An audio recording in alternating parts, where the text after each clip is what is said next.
It's just so fun to watch Bill Maher break down a little bit and Vivek Ramaswamy hold his cool and exhibit exactly what we would want from the President of the United States, which I hope to convince you that Vivek is the best candidate for. Please comment on this video because I really want to know your thoughts. Did I get something wrong in your minds here? Let me know. Let's take it away. Let's enjoy watching Bill exhibit Trump Derangement Syndrome and how Vivek handles him. Tip. And we trust that they are an ally and the person is credible. Yep. And he has been talking to someone who got drunk in a bar and said he had information about how a foreign country, Russia, was trying to infiltrate our election. And he was placed in this candidate's operation. He was an operative for the person running for president. So the Australian diplomat tells the FBI. Do you think that's right? Well, I think we could separately talk about the circumstances of that particular case. But you're saying somebody gets a tip. Well, that's how the Trump Russia investigation happened. Which, I mean, you could argue this. I have a feeling we're about to hit the TDS zone. This is like when you're on an airplane and the captain says we're expecting some turbulence somewhere midway through the flight. That is precisely what this captain told y'all is going to happen. We'll see. Maybe I'm wrong. Maybe it's just a false turbulent warning. Let's see. Multiple ways, Bill. Well, what I'm arguing is this. You could say that actually is part of the corruption that led to Okay, but what I'm arguing is existed. this, because this is what happened. Yeah. An Australian diplomat, somebody we trusted, said this guy, it was George Papadopoulos, I think was his name, was a little drunk one night, and he was telling him about how much the Trump campaign team was coordinating with the Russian government. Now, we can argue the rest of the night about what happened after that. Of course, they did. But should that not be investigated? Of course they did. So we can argue about whether or not it happened. Of course it did. I don't want to hear your opinion of events, but of course it did happen. That's the pre-frame that you guys are taking away from Bill Maher. This is the TDS expressing itself. We have discovered that the whole Russiagate hoax, the Steele dossier, was a fabrication that was paid for by the Hillary campaign. Goodness. Gated by the FBI. And if not the FBI, I don't see how the federal marshals or who the Texas Rangers are going to handle that one. I actually think U.S. Marshals would be a fine place if you move people to that division. As a side, I mean, I'm going to resist the temptation to go down the rabbit hole of debating something that's like a dead horse that we needn't beat for what was, I believe, a deeply flawed Russia collusion narrative that went nowhere. But let's just talk about. Here it goes. My bet, Bill is going to defend his earlier statement and position because ego requires it. And Vivek is stating, I don't want to go down there, but I disagree with you. Let's move forward. That is what a skilled politician, somebody who's skilled in rapport does. So I respect Vivek, but let's see what happens here. Something like it is your question for the purpose of reorganizing the FBI. We have facts that are, at least we have the reports of two Republicans. Right? We had the John Durham report, right? We have a Durham report, yep. And what was the one before that? The Durham report was about the FBI. Horowitz. Yeah.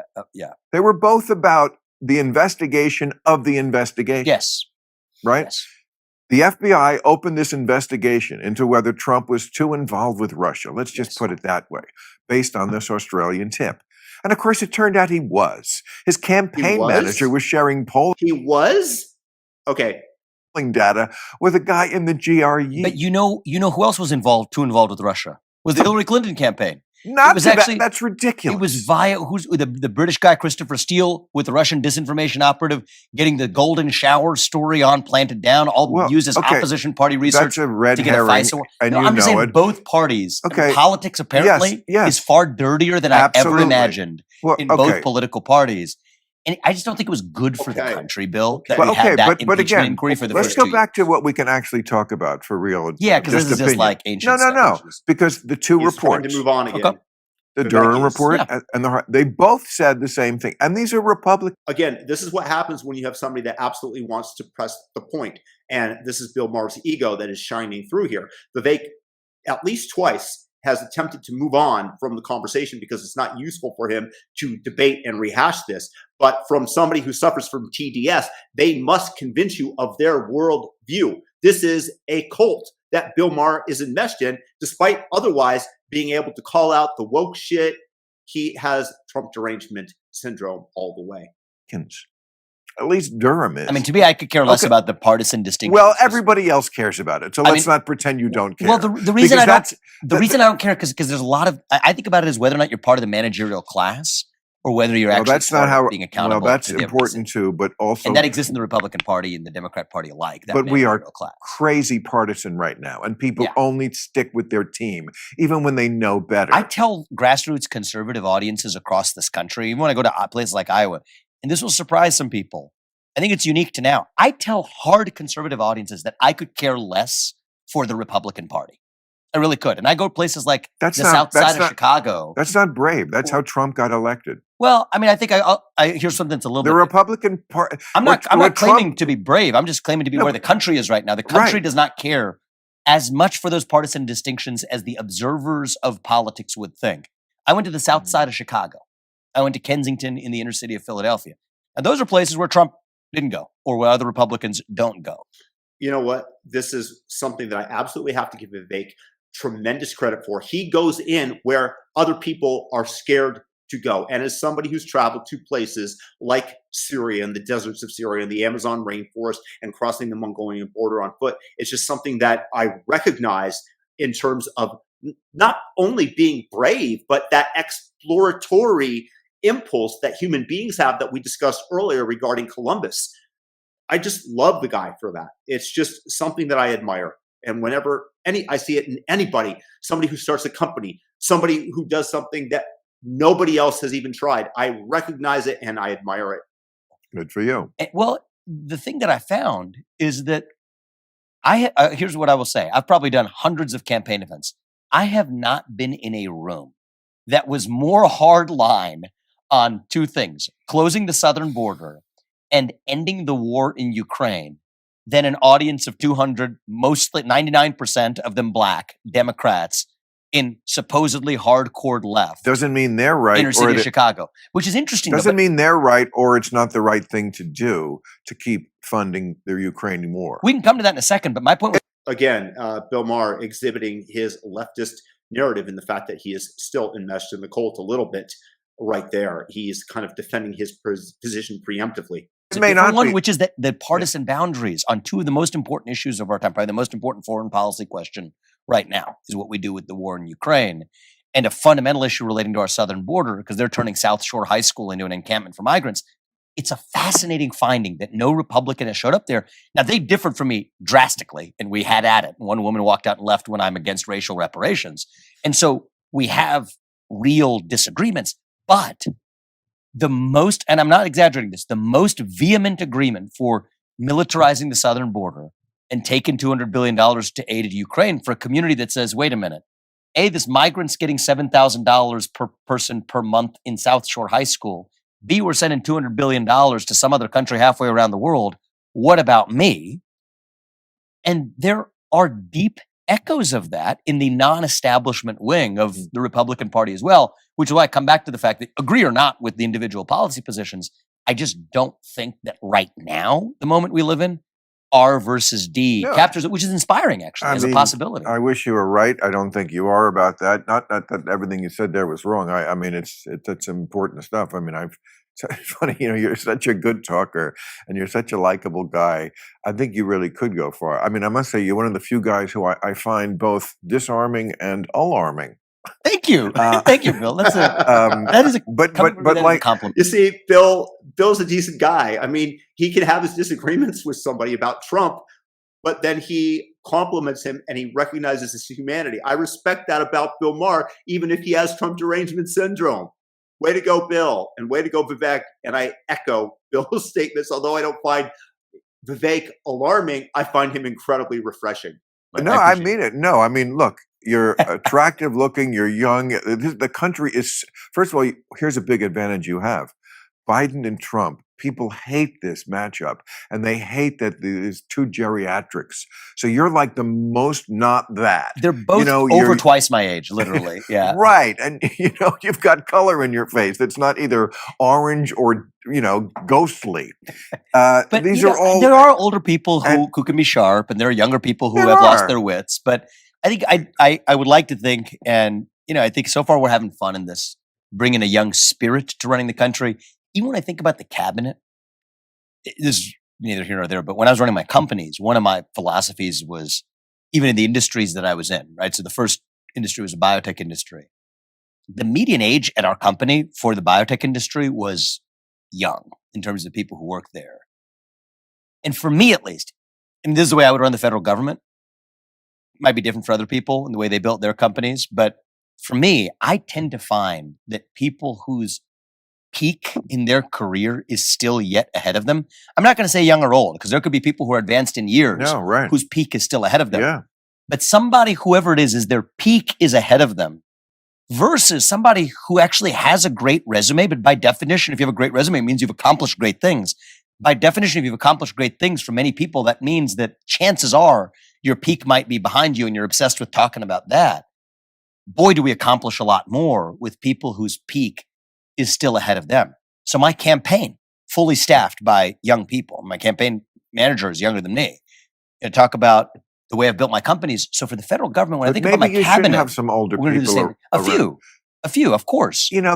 Every society, but it will lean young. It will skew young. You're from an ancient culture that seemed to understand, like most cultures in the world, the village elders. Yes. Confucianism in China, like most countries revere the elders for their wisdom. It's true. Yeah. It's funny to hear Bill Maher say that you're from an ancient culture. India is so diverse with so many different villages and beliefs and even languages. There's really not that much that unites it. And if you've ever been there, I have, over a decade ago now.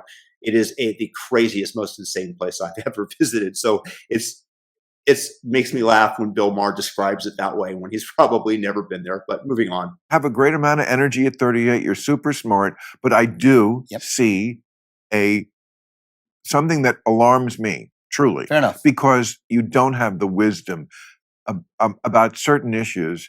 I don't think you think Trump lost the election. Well, I think that big tech interfered. You and I have talked about this like a year ago. What the fuck does that matter? I want to say who got the of course big tech interfered. They interfered for Trump. What was that all about?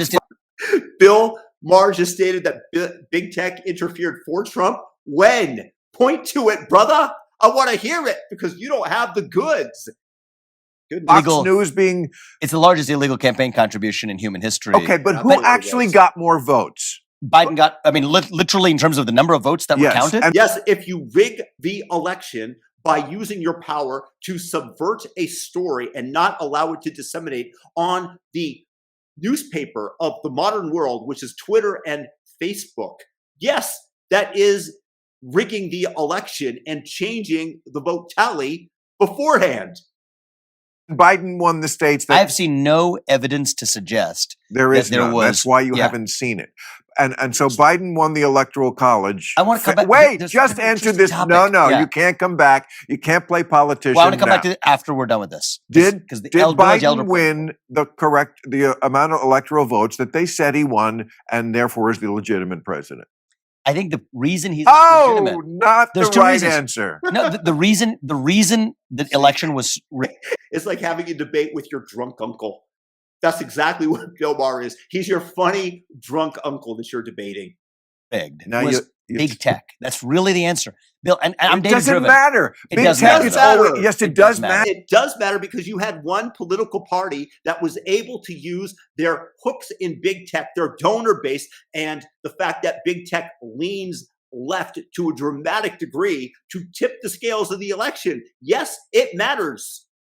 Here's what matters. But we can't at the moment. It's happened. I accept Biden's the duly elected president of the United States. I said it at the time, and I said it now. Everybody does bad things during campaigns, including using big tech. What matters is then who got the most votes. We have to start with somewhere that's real. That's what's real. Who won those states that puts him in the White House? And you cannot just say to me, yes, Biden won the election. Who scored the basket at the end of the game? Well, you tripped me, you knocked me over, you stole the ball and said it wasn't a foul and laid in the basket. Yes, but who won the game? Who had more points on the board? Well, that's because, no. Who had more points on the board? Because yes. I said that at the time. I said at the Biden time, and I won said the election. Because Biden had the most votes in the election. Biden had the most votes. Can't say those words. It's like you're a husband who can't say. No, Biden had. But the reason is, Bill. I mean, there's good data on this. We were systematically suppressed. The Hunter Biden bribery story, which is relevant today. That's what on the eve of an election where most people who were independent said, many people who were independent, enough to change the outcome of the election, said they would have changed their vote had they had access to that information. It's the greatest form of election interference in human history. No, that's actually the fact. That would be Russia. Yes. If you're listening, please find Hillary's emails and then release them on WikiLeaks. That was the biggest breach. I mean, you can't. Not even close. Wishing for something to happen and imploring it so, even jokingly, is not nearly the same as tipping the scales and having former CIA leaders declare that it was Russian disinformation, the Hunter Biden laptop story. To lie about that and use the corporate press, I think, is slightly different than your decent impression of Donald Trump asking the Russians to release Hillary's emails. And how could they? She smashed them up with a hammer. I can't really believe You're talking about James Comey and his statements before the 2016 election. I'm talking about Trump. Trump said that. I don't need James Comey. Trump said, Russia, if you're listening, you don't remember that moment? I mean, Vivek missed that. You don't remember that? I don't particularly remember that moment, but I'm talking about large technology companies in this last election. Okay. I just think if we don't learn from that, Bill, we're destined to make the same mistakes again. But here's what I'll say. I don't That's believe an example you of what you'll call lack of wisdom. Okay, and we can agree to disagree on that. You're running as like, I'm not the bullshitter guy like the other guys. And then you just told me you don't remember when Trump said, Russia, I actually don't, but it was a giant moment that's been replayed a zillion times. Back when I was in business and you're, oh really? You were that tuned out from politics? I mean, what Trump was saying on a given day in 2016. Not a given day. Really. That was replayed a zillion times because he was impeached over this. I think the impeachment, though, I can talk about. I mean, the impeachment was on a flawed basis. I mean, that's a hard reason. We now understand. But here's the problem now. We are still spending, and this is why I'm in this race. We have spent literally 7 years now relitigating and rehashing that series of events that, whatever they are, is not going to change. Well, yes, and I think that's what's wrong in this election right now as well. Well, that's the nature of justice. When people commit crimes, if they're not punished for it, then they tend to commit the crimes again. So the fact that we're still talking about it, yes, he's got. I think these indictments are deeply politicized. I think they're a bad idea for the future of the country. Well, let's just talk about the one that matters, the one where he tried to overthrow the United States government. You don't think that? You're talking about the third one from Jack Smith. I'm talking about the Jack Smith indictment. Absolutely. So I believe that I would have made very different judgments than Trump made that day. But Trump expressing his view on the outcome of the election, even knowingly telling a lie, is not unconstitutional. Great. It's not a legal violation. So Alvarez is a case which 2012 but he didn't famously said politicians can have a First Amendment right to lie. And Jack Smith's indictment acknowledges that, which is the interesting part about this. Okay. But this is not what we're talking about. We're talking about things like putting up fake electors. That's not just words. They did that. Fake electors. You see, again, Bill Maher states that he knows everything about politics because that's his job. No, Trump did not put up fake electors. This was a precedent that was set in the Richard Nixon and John F. Kennedy campaign, where Hawaii sent an alternate slate of electors if they were to be recognized that they would be there. What Bill Maher is doing here is parroting CNN talking points rather than truly understanding what actually took place. No, Bill, you're not that up on it. You're way up compared to the average citizen, so you come off as incredibly knowledgeable to your listeners. But what you're stating here is absolutely false. A slate of fake electors. We're talking about a guy on tape saying, this is the one that came down the other day about Georgia, a guy on tape saying, I need you to find me 11,780 more votes. Now, that alone, if I just had that, wouldn't that be a case? And interestingly enough, that was not in the Georgia indictment, because the larger conversation is stating that there is a ton of fraud in Georgia, according to the phone call, and these are using Donald Trump's words, then was recognized. And he is imploring them to look for the fraud, and that he only needs them to find 11,000 votes because that is what he lost by. There was absolutely nothing wrong with that statement, on the assumption that you thought that there was actual fraud. And he thinks that there's a lot of it, and he only needs you to find 11,000. Again, Bill Maher is repeating the MSNBC, CNN talking points when he says this, rather than listening, as I do, to Professor Alan Dershowitz, who's on the left, but has stated these exact words that I basically repeated, and listened to alternative sources. Bill Maher, you're not that good. You're funny. You're a decent liberal, but you don't know what's going on. I need you to find me, he's saying to and they didn't do it, right? But that, I tried to rob a bank the other day, and I didn't get the money. What law? I mean, here's where I'm at. Not every bad judgment or every bad act is a crime. Oh my God. What law did that violate? He's the president. What law did that violate? Probably the oath of office that he took when he would defend the United States. What is more essential? I mean, George Bush violated the oath of office. What is more when he sent troops to Iraq? This is why we vote people out. That's how elections work. I know, but so I think that's the fundamental difference in how we do things in the United States, where you're taking deeply held judgments that you disagree with. Great, go to the ballot box and vote. That's how we do things in the United States of America. Which is exactly what he's on trial for. One of the counts is I think it's cheating people out of their vote. The question is, what's best for the country at this point in time? Well, and I do not think that in the middle of an election. Well, the first thing we can decide. I agree with you that look at the timing of this indictment. I agree with you that it may prove that we may look back on this and say, because the indictments only make Trump stronger. He's like a rapper. You know, the more times he gets arrested, the more street cred he has. And I think, the idea that Republicans don't like him because they love that the porn stars, they love that he was fucking porn. They love to be fucking porn stars, Republicans, gay porn stars, but still. I think, Bill, that's a cheap to really understand what's going on in the country. We have, first of all, right now, on one hand, the son of a U.S. president collecting multi-million-dollar bribes from foreign countries that president is now arguably making good on in different ways. Oh, gosh. And on the other hand, we have... Yes. Oh, gosh, I can't believe you're bringing this up. Oh, my gosh, I can't believe after I just went off on fake allegations that I heard on MSNBC that you could possibly bring up Hunter Biden collecting off of his father's name and Joe Biden being implicated as the big guy that Tony Bobolinsky stated before the election, that they denied that the Hunter Biden laptop was even real. Oh, my gosh, I can't believe you're going to bring this up. I've got a tequila headache. Oh. I mean, that's true. A former president of the United States that currently, by the way, it would be a lot easier for me if Trump were eliminated, by the way. And some of the recent polls this week, I'm in second. Polling averages, I'm in third. It would be a lot easier for me if Trump were out of the way. I don't want to win this election by seeing a political opponent eliminated by the federal police state. I think that is a disastrous precedent to set in this country. Unless he committed crimes that police should be apprehending him for. So let's get, if you want to get into the details on this, let's get into the details. Let's talk about the Espionage Act, which he's being charged under. That is the most un-American law in our history. Not in this. It's been used to lock up anti-war activists. Okay, I'm not sure that is what he's. Okay, Vivek is so calm, so cool here.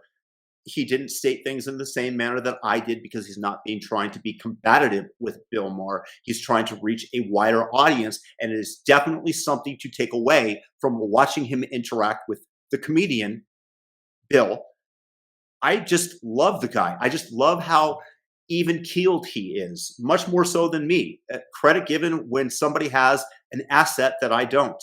Being tried under. For the second indictment, it is the Espionage Act that he's charged under for the documents case. taking the The documents. documents. That's the Okay, second you case. switched the cards there. Wait, so many indictments. There's 4 of them at the exact same time. What's going on? It's not about the crime. If it was up It's to about me, eliminating the man. I wish they hadn't brought the Stormy Daniels one. That is a I wish they hadn't even brought the. I mean, he's guilty of all these things, of course. Of course. I Well, wouldn't let's have. just I talk about the wouldn't have Stormy brought Daniels the one. documents He's- one. he's- Of course, he's guilty because MSNBC told me so. And I'm going to tell my audience the same thing and then say, stay away from the woke stuff, despite the fact that I'm listening to the same purveyors of this ideology that is infecting my brain to some degree. But all the alcohol and the marijuana that I smoke keeps that somewhat at bay because it keeps me somewhat sane. It's almost like the alcohol and the marijuana is the antidote, but I still caught TDS. I just don't have the full ideology, so I can fight back against some of it.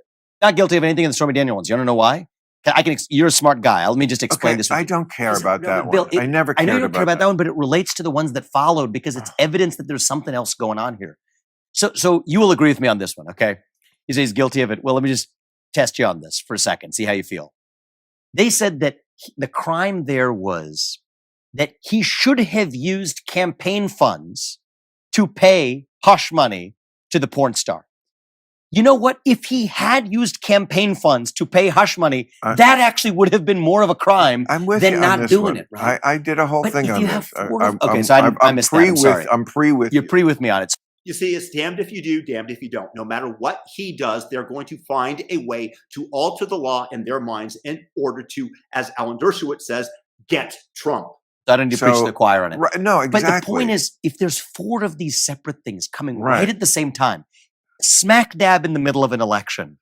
Because it happened. It's like they made it up. But Bill, I just told you they made this one up. They literally made this one up. They certainly did not make up, excuse me, they certainly did not make up the idea that he tried every single possible way to steal that election. He tried it. I was talking about the first one. They made that was literally made up indictment. Well, I'm talking about the one that's important and you know what's important. He tried it through pressuring Mike Pence, who was doing something in a very ceremonial role to pretend that he could change the vote. The fake electors. He pressured the secretaries of state and the legislatures. They talked about bringing out the military. They talked about seizing voting machines. This country has done one thing that was more amazing than any other. They've done many amazing things, but to me, the jewel in our crown, the peaceful transference of power. So many countries cannot get this right. Yes. We were one of the few who could get it right. And one guy, your boyfriend, Donald Trump, come on, broke this and don't give me the boyfriend exactly stuff. Come on. I'm running against him in this race, okay? I think you're running to be his vice president. Well, I'm glad you smoked that view out. I've already said, and I'll say it again, I'm not going to work for any administration. So you would say no to it? Yeah, I would say no. You would say no to the vice presidency if Donald Trump offered it to you? I don't do well in a number 2 role. I just don't. To start, you're 38. I don't do well I haven't been a number 2 role in a long time. I think there's a lot of ways to change this country. Wow. By the way, I hope that Vivek is going to change his mind on this, because if Trump wins the nomination, I definitely want him as number 2, because in 4 years, we're going to be able to vote for him for president. It would give him a huge leg up. So either way, I want Vivek in office. Obviously, I'm a huge fan. And each person has to look in the mirror and ask themselves, how do you have the maximal impact you can? So I do it through the private sector. I've written 3 books in the last 2 years. I've started businesses. That's what I would only go right to the top, or well, to me, it's not a hierarchy. It's not about a top. Well, it is. It's about where am I going to have the most impact? You will literally not be the second most powerful person in the world. If power were my currency and probability adjusting my power calculus, yeah, of course you would take it. But if the question is actually, how am I using my God-given talents to have a maximal positive impact on a country that has given me so much, being in that vice president role wouldn't be it. It exists. Can I give you some campaign advice? Yeah. You're such a personable guy. You're so smart, and the energy is amazing. But unless you soften on Trump, at least half the country that knows. Unless you agree with me about Trump, no, Vivek, stand for principle. Unless you agree with me about Trump, you will not get my backing, and those who associate with me, those who look up to me. That's what he's saying. Knows that he's an obnoxious criminal. They're never going to accept you as the guy who can unite us. I can't accept you as that. Take like a Chris and I'm Christie somebody figure who's in this. I'm somebody who is like, it's in a different place. I'm I'm not motivated by vengeance and grievance. Do you know how much shit I get from the left? A lot. I know you do. Yes. I know you do. Because and that's why I'm here. And I respect you. Thank you. Because you can actually speak to, in some ways, your own tribe. It's like my thing is, if you expect me to get on the crazy train with you, and if I don't, then I lose my liberal card, fuck you. You're changing what liberalism, not me. That's true. So, I'm a guy. And that's, by the way, one of the reasons that I still respect Bill Maher, despite his TDS, is the fact that he's willing to stand up to the cancer and the craziness. Who could be your biggest supporter kind of guy. Just right? come with me on Because Trump. I understand. Just eat this poisoned apple called TDS, and I could be your biggest supporter. Your critiques of the left, and a lot of them are valid, not all of them. But that is a albatross around your neck. The inability to call Trump, and just the most fundamental thing about America, once again, not to beat a dead horse, but the peaceful transference of power. One guy said, finally, no, I'm just not going to say it. There is no possible scenario. You should read the. I'm sorry, guys. I've been interrupting a decent amount. Did Bill Maher just say that there was not a peaceful transference of power? Did Trump not leave office? Did he not say, go and protest peacefully and patriotically to the crowd on January 6th? I know that everyone here will soon be marching over to the Capitol building to peacefully and patriotically make your voices heard. Is it not possible that the FBI helped foment the insurrection, as they want to call it? Yeah, all that is truly possible. But despite this, we still had a peaceful transfer of power, Bill Maher. The transcript of what he was saying to the person in Raffensperger in Georgia, the one he's just on trial for now. Now we know about the I need you to find 11,000 votes line. The one that I found so chilling at the beginning, he says right away, he said, if you saw the lines, I just saw the lines of the people waiting to see me, and there's no possible way I could have lost Georgia. This is a guy who thinks he couldn't lose the state because the lines at his event. This is like me saying, I'm going to be at the MGM Grand September 16th and 17th. That's true. And I could go outside after the show, and I saw the lines to see my show, and there's no way I'm not the biggest act in Las Vegas. Bill, can I just make an observation? Crazy. Can I make an observation? He's stupid and crazy. I got to make an observation here. Got to decouple from Donald Trump. That's the path. I am wrong. Frickin' TDS, as I stated. If you want my support, you've got to condemn Trump. No, because Vivek stands on, once again, we'll say it, principle. Running as my own man in this race to lead us to something. And here's the thing, and this is not specific to Trump, but everyone in this race running is included in this when I say this. The Republican Party for a long time has been a party that has been running from something. Here are all the evil things, and we're running from them. I think I am the only person in this race who is actually trying to lead us to something, to an actual vision of what it means to be an American. Honestly, the whole interview is pretty enjoyable overall. I'm not a big fan of the fact that Bill Maher was drunk, but once again, Vivek held his own. Leave your comments below. Let me know what you thought. Did I convince you to vote for Vivek? Did I open your mind to the possibility of doing so? I certainly hope so. And I hope that everybody out there's had a fantastic day. Peace.